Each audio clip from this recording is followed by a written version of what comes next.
Nous avons révélé précédemment les 7 premiers noms de notre top 10 des meilleurs chefs d'État haïtiens. Et jusqu'à présent, en tête de liste, nous avons le très illustre Dumancé estimé qui occupe la quatrième place. À présent, plus que 3 noms pour connaître le haut du classement. Qui mérite de figurer dans cette tribune historique, cette trilogie des meilleurs chefs d'État haïtiens, et donc de dépasser l'inestimable président estimé. Bon, j'avoue avoir un petit peu triché et obligé l'IA à reconsidérer certains critères en faveur de cas particuliers envers lesquels la nation a une sorte de dette historique, même si l'histoire ne leur rend toujours pas justice ainsi que l'opinion publique. On pourrait même les qualifier d'inclassables, ceux sans lesquels l'État haïtien lui-même n'existerait pas et donc ce classement n'aurait pas raison d'être. Deux en particulier qu'on a souvent tendance à opposer et qui font l'objet de toutes sortes de propagande dans un sens comme dans l'autre. Mais aussi vrai qu'on ne peut séparer le bleu du rouge de notre bicolore, symbolique de la fraternité noire et mulâtre, ces deux figures sont historiquement indissociables et la nation haïtienne n'aurait jamais vu le jour sans la contribution de l'un comme de l'autre. Oui, vous avez deviné, il s'agit bien de Dessalines et de Pétion qui occupent la troisième place de manière ex aequo en tant que duo. Je vois déjà d'ici votre petit air désapprobateur, mais sachez que, selon l'avis de plusieurs historiens, si Dessalines, comme on le sait, a eu le privilège de diriger l'armée de l'unité noire et mulâtre, c'est en réalité Alexandre Pétion qui a initialement donné le signal de la révolte, pendant que Dessalines s'était rallié temporairement aux Français. Donc, au final, Pétion n'était peut-être pas le pleutre doucereux, traître et apatride qu'on veut bien faire croire souvent, tout comme Dessalines ne mérite peut-être pas cette image excessive de la brute sanguinaire inculte et bornée. Personnellement, je pense que Dessalines est une figure beaucoup plus complexe, dont les actions doivent être comprises dans le contexte de son époque. Entre le sauvage assoiffé de vengeance et l'humanisme, qui était vraiment Jean-Jacques Dessalines? Son humanisme peut très bien être interprété à travers son désir de liberté et d'égalité pour son peuple, même si ses méthodes étaient assez sévères, en particulier pour le massacre des Français, quoique son rôle ait pu être exagéré. Mais pour ceux qui veulent lire entre les lignes de l'histoire, il paraît que la personnalité réelle de Dessalines serait même l'exact opposé de ce qui est souvent rapporté. Le fait qu'il aimait la danse, par exemple, en particulier la danse carabinier inventée par sa maîtresse Euphémie d'Aguil, devenue danse impériale, montre un côté plus artistique, joyeux et social. Ses relations avec les femmes les plus élégantes et raffinées, qui ajoutent une note de douceur, voire de romantisme à sa personnalité. Mais le plus étonnant avec Dessalines, bien que le créole fût sa langue de prédilection, on lui doit néanmoins de belles lettres officielles en français qu'il s'est peut-être contenté de signer, mais après tout, rien ne prouve réellement qu'il n'en fut pas parfois lui-même l'auteur.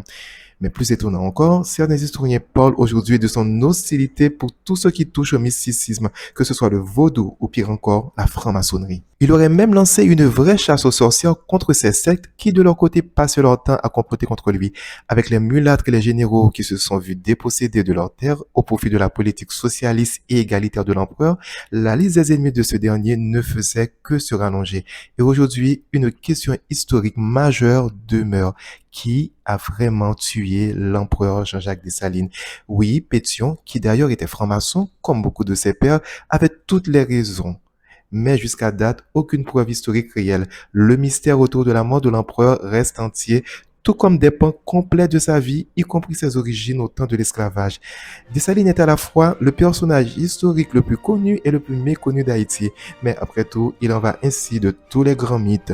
Un caractère très fort, une aura transcendante, une volonté inébranlable et en même temps un homme sensible, courageux, jovial, impétueux et par-dessus tout aimant ses soldats. C'est peut-être le portrait le plus juste qu'on puisse faire du premier des Haïtiens. Mais dans l'ombre de Dessalines, il y aura toujours un Alexandre Pétion, un peu comme le soleil et la lune.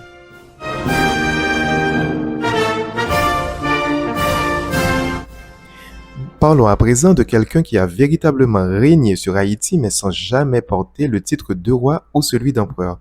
Cet homme qui est seulement à une marche du sommet du podium et qui occupe la deuxième place de notre classement est celui qui a ouvert la voie à ce qu'on pourrait appeler l'élite noire en Haïti. Il s'agit bien sûr du très illustre et parfois méconnu Lysius Salomon. Tantôt admiré, tantôt honni aussi bien par les étrangers que son propre peuple. Mais qui fut-il réellement et pourquoi il pourrait presque être vu comme le meilleur chef d'État haïtien de tous les temps? Salomon a beau ne pas être un des pères fondateurs de la patrie, mais d'une certaine façon, on peut dire qu'il fut à l'origine d'une vraie révolution nationale, car si Dessalines, Christophe et Pétion nous ont libérés physiquement, on peut dire que c'est Salomon qui fut à l'origine de notre libération sociale, ou en tout cas qui a tout fait pour. En effet, c'est Lysius Salomon qui fut l'initiateur d'une véritable éducation de masse en Haïti, ce qui a permis à une plus grande partie de la population d'accéder au savoir. Sa politique éducative a contribué à l'émergence de la classe moyenne et a eu un impact durable sur le développement social et économique du pays. En élargissant l'accès à l'éducation, il a joué un rôle important dans la promotion de l'égalité sociale et ainsi ouvert la voie à de futurs présidents de grand prestige issus de la classe noire, tel un Dumancet estimé. Et en matière de souveraineté nationale, nul doute que Salomon est notre plus bel exemple. Lui qui refusa de rencontrer le roi hawaïen pour avoir osé expulser les Haïtiens exilés à Hawaï. En 1883, Salomon alla jusqu'à reprendre l'île de la Tortue par la force aux États-Unis. Les Américains présents sur l'île sont massacrés. Épisode qui rappelle le dossier de la Navaz sous le règne de son ancien chef et collaborateur Soulou. Au final, c'est peut-être le président haïtien le plus haï de l'oncle Sam et on comprend pourquoi sa mémoire a été quelque peu ternie, voire même occultée dans les archives internationales. Salomon dédia toute sa présidence à redorer l'image d'Haïti en se faisant entourer d'hommes capables dont Thomas Madio à la justice et au culte, J.B. Damien à la chancellerie, François Denis Légitime à l'agriculture, soit un gouvernement composé de 28 individus qui fait encore figure de référence aux Antilles, même si Salomon lui-même est perçu comme un chef d'État autoritaire. C'est également durant son mandat que les premiers opéras haïtiens sont bâtis. Haïti devient un pays moderne.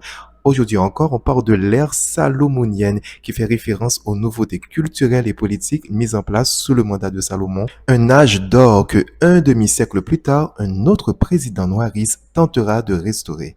Salomon, un parcours exemplaire. En plus d'être un militaire de carrière et un brillant intellectuel, il fut la tête pensante de l'empire de Soulouk, celui qui restaura la mémoire et l'honneur de Dessalines, puis il a joué un rôle non négligeable dans la chute de son pire ennemi, le général-président Fabre Geffrard. Tout comme en ténor Firmin, Salomon était un ambassadeur exilé pour des raisons de politique intérieure, ainsi que le général Saint-Cyrin Maniga, grand-père du professeur de grande renommée Leslie Maniga. Ces deux personnalités, Anténor Firmin et Lysius Salomon jeune, étaient haïs, honnis par des politiciens jaloux, aigris, dont regorge souvent le paysage politique haïtien. Le vieux Salomon s'éteint le 19 octobre 1888 et repose encore aujourd'hui au cimetière de Passy à Paris. Mais son esprit, à travers sa doctrine noiriste, reste bien vivant car son plus grand héritage a été d'avoir suscité plus que la libération physique et l'indépendance nationale, l'émancipation sociale et culturelle des masses.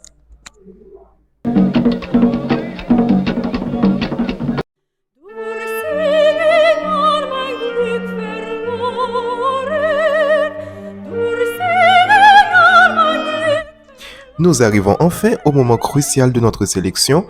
L'heure est venue pour nous de vous dévoiler celui qui occupe la première place selon l'IA ChatGPT et que l'on peut considérer de ce fait comme le meilleur des meilleurs de ce qui pouvait arriver à Haïti au cours de ces 200 ans d'histoire en tant que nation.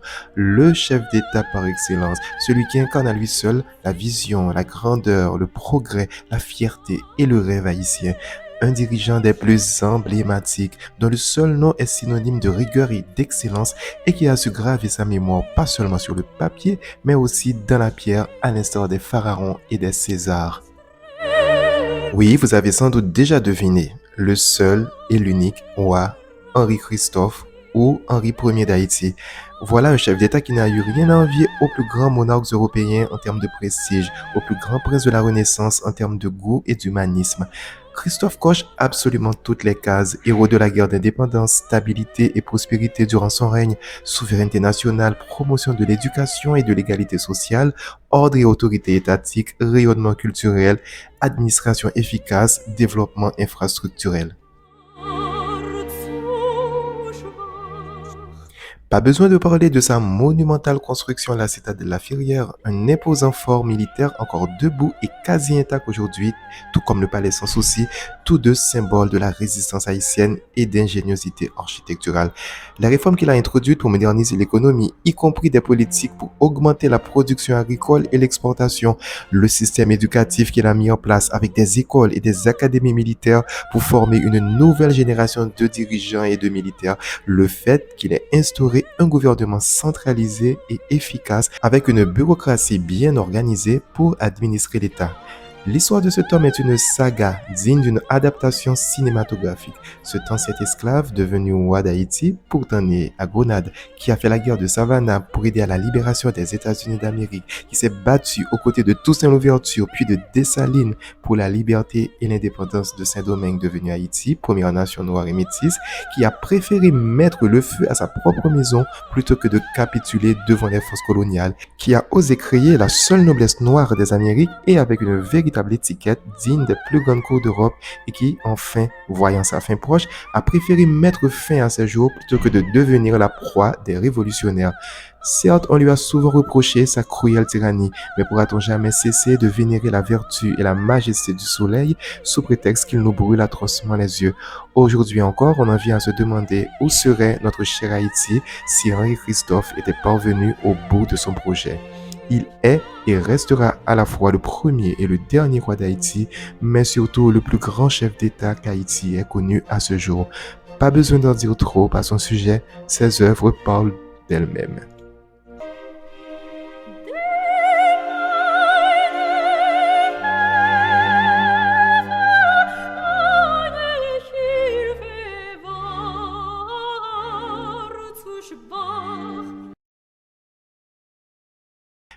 Voilà, vous connaissez les 10 noms de notre classement historique. Mais que faut-il retenir de cet exercice? Une chose essentielle, c'est que l'histoire d'Haïti n'est pas une lente descente aux enfers, contrairement à ce que l'on croit souvent, mais nous avons plutôt une histoire en dents de scie, avec des périodes de haut et des périodes de bas qui se succèdent et s'alternent. Ça commence avec l'apogée de 1804, suivi d'une chute brutale avec la mort de Dessalines, puis une belle remontée avec tout le faste et le prestige du royaume d'Haïti, en tout cas pour le nord du pays. Et après la mort brutale de Christophe, une grande période de ténèbres et de stagnation souboyée, suivie d'une toute petite lueur d'espoir avec le bon vieux guerrier, lequel n'a pas fait long feu et fut vite étouffé par la politique de doublure jusqu'à ce que l'empire de Soulouk vienne changer la donne, et ce fut alors notre âge d'argent qui s'est prolongé jusqu'à Sagesse. Ensuite, après la démission de Sagesse, ce fut la grande période de crise et d'anarchie, mais qui a fini par s'ouvrir sur la magnifique ère salomonienne.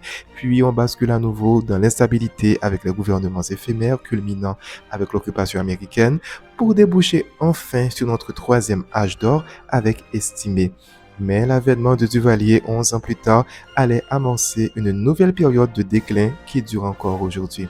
En tout cas, la bonne nouvelle, si on tient compte de cette dynamique historique et considérant la débâcle dans laquelle nous nous trouvons actuellement, en toute logique, on devrait s'attendre à une prochaine renaissance haïtienne, le quatrième âge d'or. Mais la grande question, jusqu'à quand? Et surtout, saurons-nous cette fois perdurer dans cette nouvelle ère de paix et de prospérité? Allez, dites-moi dans les commentaires ce que vous avez pensé de ce classement. N'hésitez pas à vous abonner et à liker cette vidéo. Je vous donne rendez-vous très bientôt pour de nouveaux posts et en attendant, prenez soin de vous et surtout, cultivez-vous.